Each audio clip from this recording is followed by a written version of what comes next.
Stay calm. Look sharp.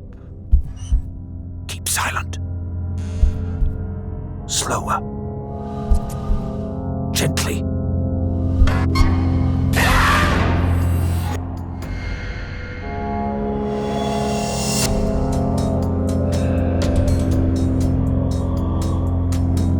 In Silent Slayer, you take on the role of a vampire hunter, infiltrating a castle filled with evil vampires. Your goal is to carefully disarm the traps so you can slay them in their sleep.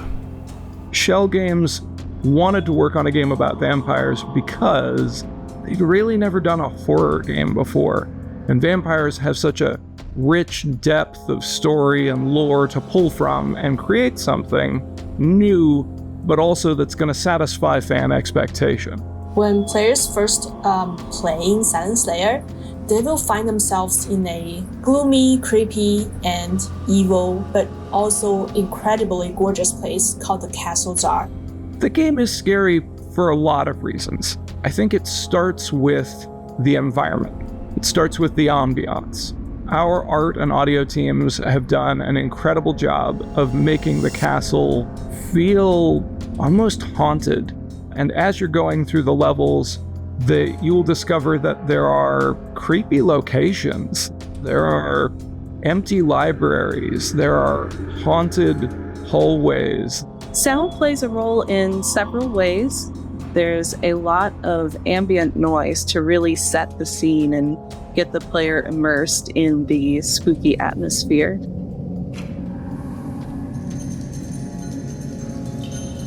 There are moments where you might be distracted by a sound or a sight that's meant to keep people off balance and create an environment of tension that will keep people on their toes.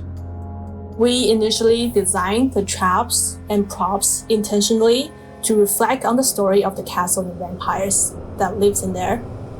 So we want to create this sense of history and aging. These vampires wrote and engraved their magic spells in vampiric alphabets all over the castle and also on most of their defensive traps. The traps were specifically invented by the vampires themselves to protect themselves during this ritual. They know that in the past there have been slayers that came to the castle to try to stop them, so they've learned to defend themselves from these slayers. And in addition to that, each vampire is unique and has their own personality, and a lot of the time that is conveyed through the use of their traps. A coffin for the vampire, they can really tell the status and aesthetic preferences of whoever sleeps in there. So, for example, a coffin for the lower class vampires, they often are made of wood planks and burlap. And for higher class vampires, they use velvet, fine wood like mahogany, and also use decorations that they really prefer. Silent Slayer is a game of you directly in front of a vampire. Thanks to the immersion of being in VR, you are alone in the castle, and it's just you and a vampire who might eat you.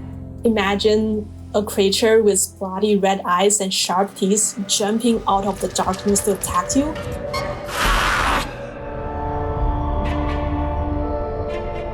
The key aspects of the experience of Silent Slayer are discovery, tension, and overcoming obstacles.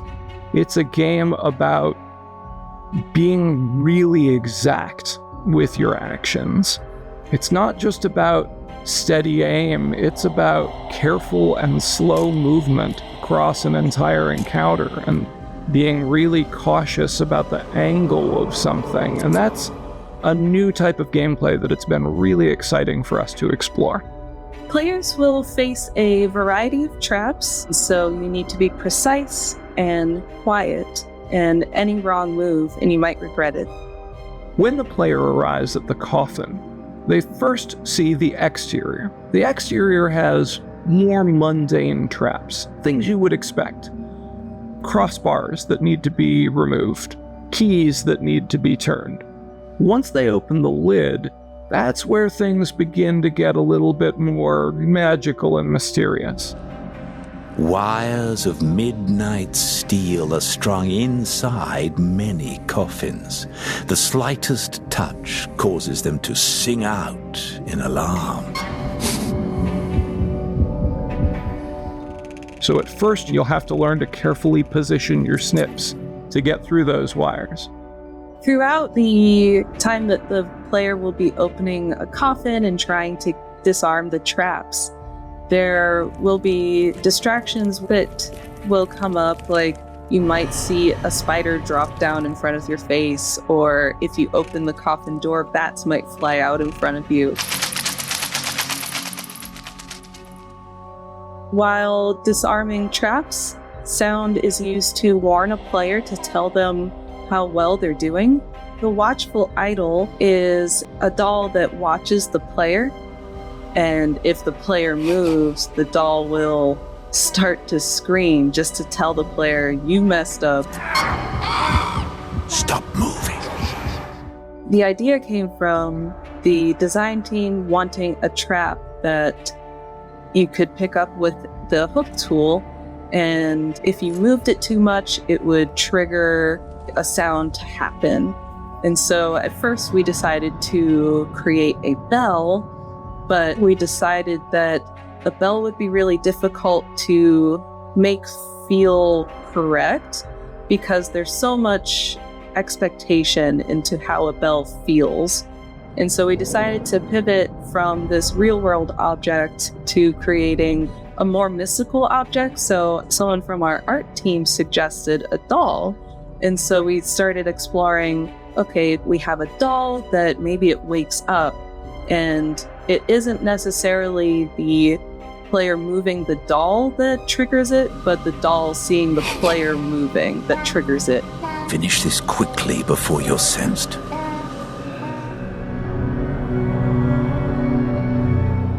Each chapter of Silent Slayer is broken into two halves.